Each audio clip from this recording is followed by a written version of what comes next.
Незламні народи незламної країни. Росія сьогодні знову вдарила ракетами по Києву рано вранці. Друга армія світу звитяжно перемогла дитячий садочок і житловий будинок. Загинув чоловік, йому було лише 37 років. Є поранені. І серед них дівчинка, звати її Женя. Їй 7 років, донька загиблого. Зараз вона в Охмадиті. Також поранена її мати, до речі, громадянка Росії. Ось так. Їй в нашій державі нічого не загрожувало. Вона була у повній безпеці, поки в самій же Росії не вирішили, що усе для них тепер однаково вороже. Жінки, діти, дитячі садочки, житлові будинки, лікарні, залізниці.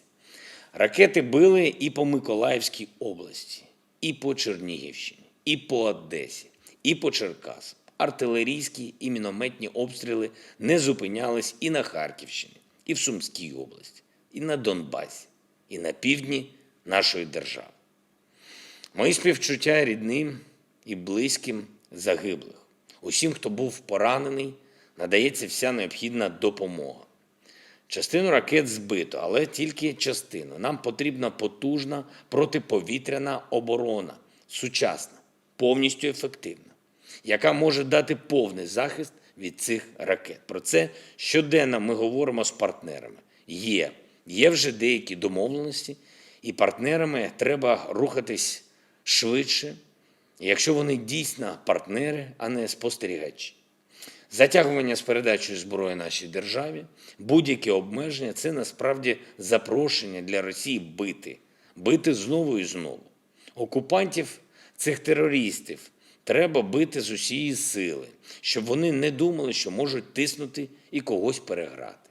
Про що ці ракети сьогодні? Про що і вчорашні 62 ракети?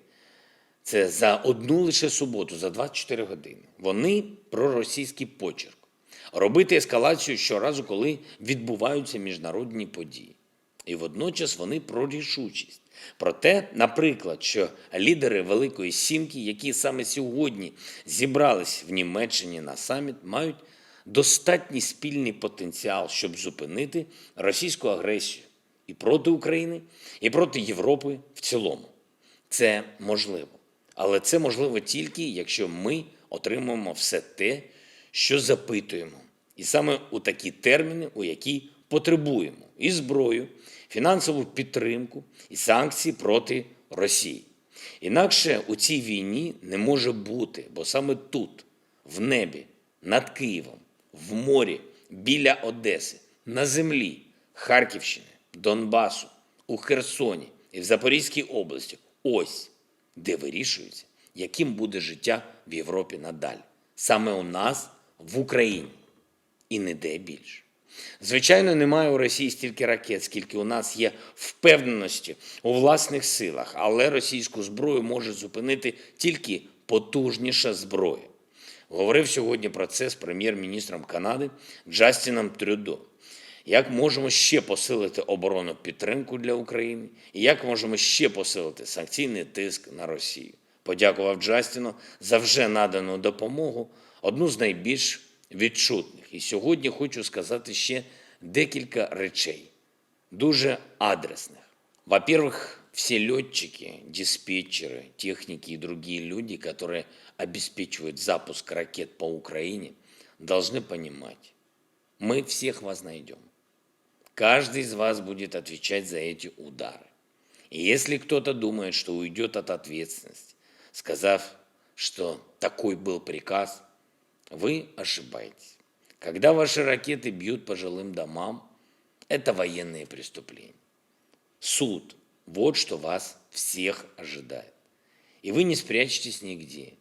Ни на берегах Каспийского моря, над которым запускаются ваши ракеты, ни в Беларуси, нигде. И отдельно я хочу обратиться сегодня к гражданам Беларуси, к людям и к гражданским, и в погонах. Вас втягивают в войну. И даже активнее, чем это было в феврале и в весенний месяц. В Кремле за вас уже все решили. Ваши жизни для них ничего не стоят. Но вы не рабы и не пушечное мясо. Вы не должны умирать.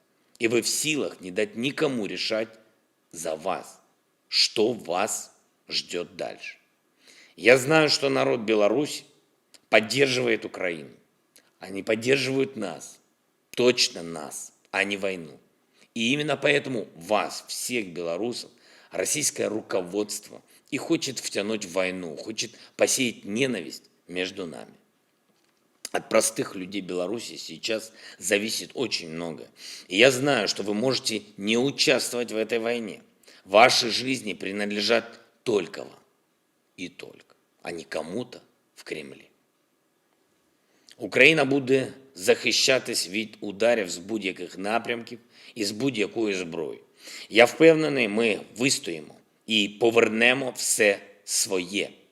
Але будь-яка людина, просто нормальна людина, в будь-якій державі, в тому числі в Білорусі, може зробити свій внесок у захист життя. Цей тиждень буде дуже важливим для нас усіх. Тому продовжуємо працювати на всіх рівнях і не збавляємо наш темп. Слава усім, хто захищає державу. Слава Україні!